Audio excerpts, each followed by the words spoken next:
On the morning of April 4th, 2023, on the steps of a Houston courthouse, 4 apartment complexes went up for auction.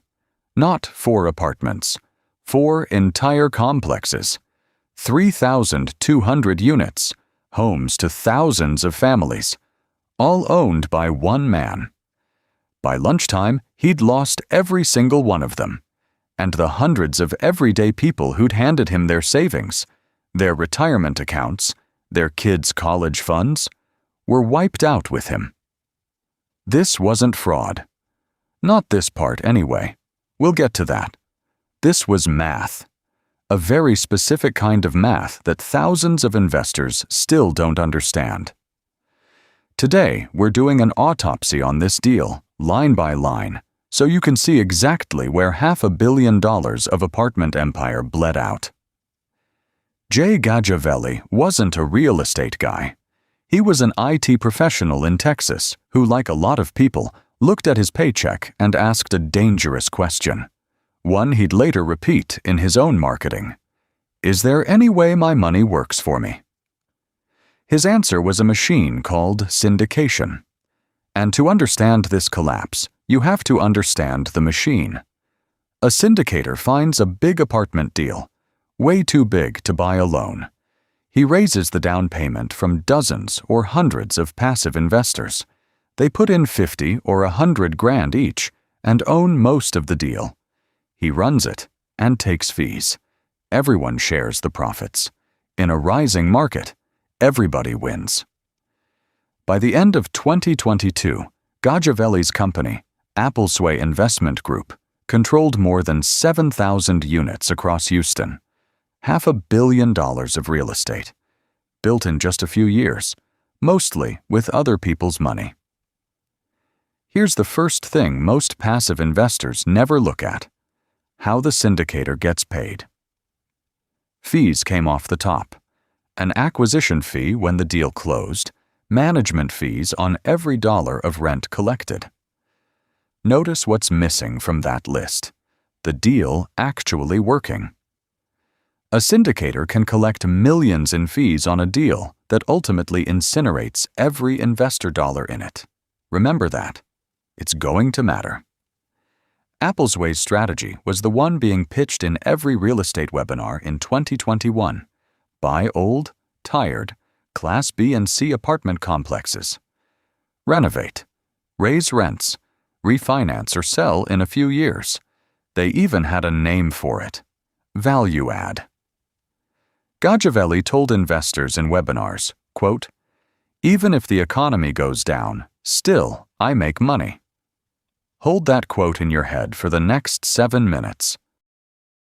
Between August 2021 and April 2022, the absolute peak of the market, Applesway bought 4 massive Houston complexes: Timber Ridge, 704 units; The Reserve at Westwood, 708 units; Redford Apartments, 856 units; Heights at Post Oak, 940 units. To fund it, they borrowed roughly $229 million from a New York lender called Arbor Realty Trust. But here's the detail that decided everything. The kind of detail that lives in one paragraph of a 200-page loan agreement. These weren't 30-year fixed mortgages like the one on your house. These were bridge loans, short-term, 2 or 3 years, and the interest rate was floating. It adjusted every single month based on where market rates went. In 2021, that felt brilliant. Rates were near zero.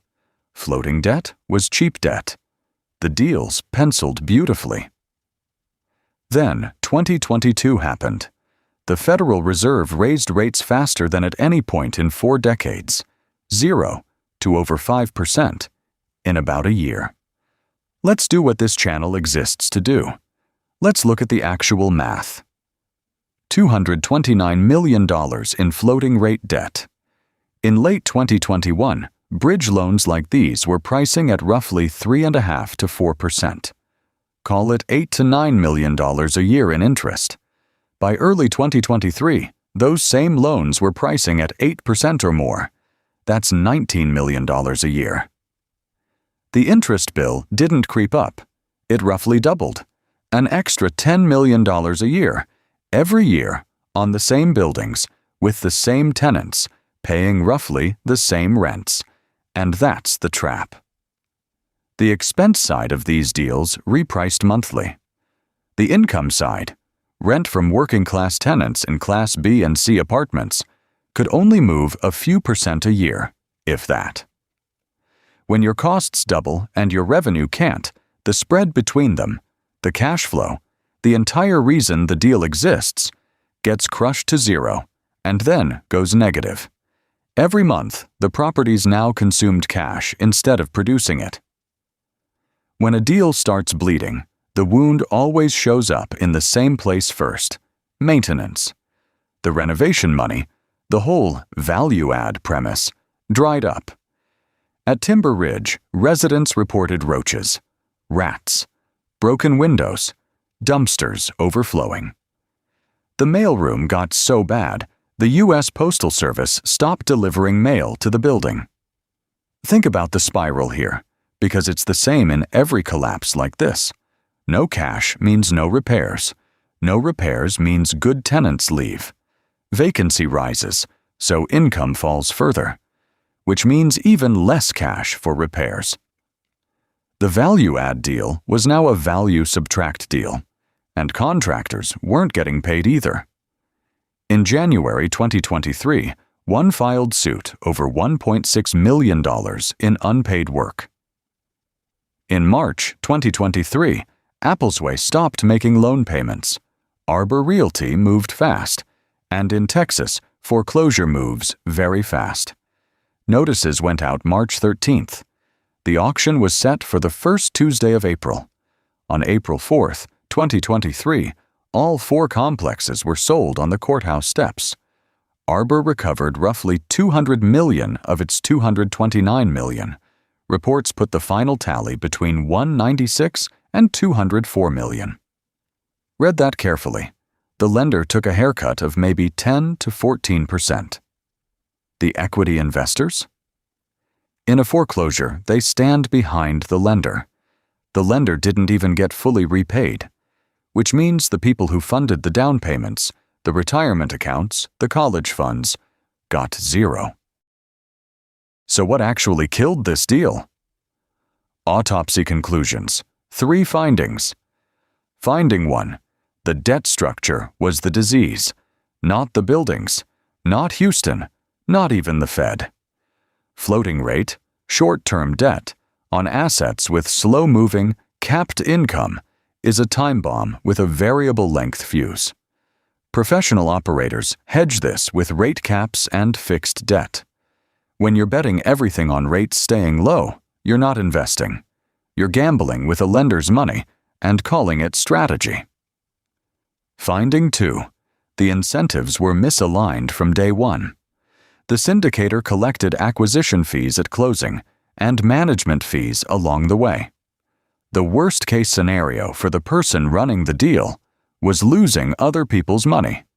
He said, "Even if the economy goes down, still I make money." And the fee structure meant that was, for a while, literally true. Finding 3. Nobody read the loan terms. Hundreds of investors wired 6 figures into these deals. How many of them asked one question? Is the debt fixed or floating? And what happens to our cash flow if rates go up 3 points? That single question, one sentence, would have exposed the entire risk profile. The largest individual investor in these deals, a Plano man named Munzer Hake, lost millions, including money he'd invested for his children. His words afterward: "When you trust the wrong person, that's the highest risk." And it didn't end at the auction. Months later, 123 investors sued Applesway, alleging $12.4 million they'd invested for one specific property purchase was quietly moved into a different deal, a purchase they say never even closed. Those allegations are still that, allegations. but it tells you what happens when a machine built on trust starts running out of fuel. Gajavelli's empire, 7,000 units, $500 million, effectively ceased to exist. Built in about 4 years. Gone in about 18 months. Here's the takeaway, and it's bigger than one collapse in Houston. Every deal, every rental, every fund, every syndication pitch that lands in your inbox has an anatomy: income, expenses, debt, and incentives. The pitch deck shows you the income. The autopsy always reveals the debt.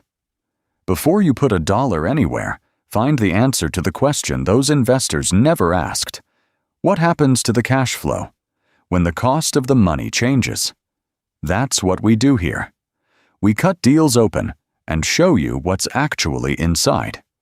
If you want to see the anatomy of how private lenders make 10% while banks pay 4%, that one's next. Subscribe so you don't miss the dissection.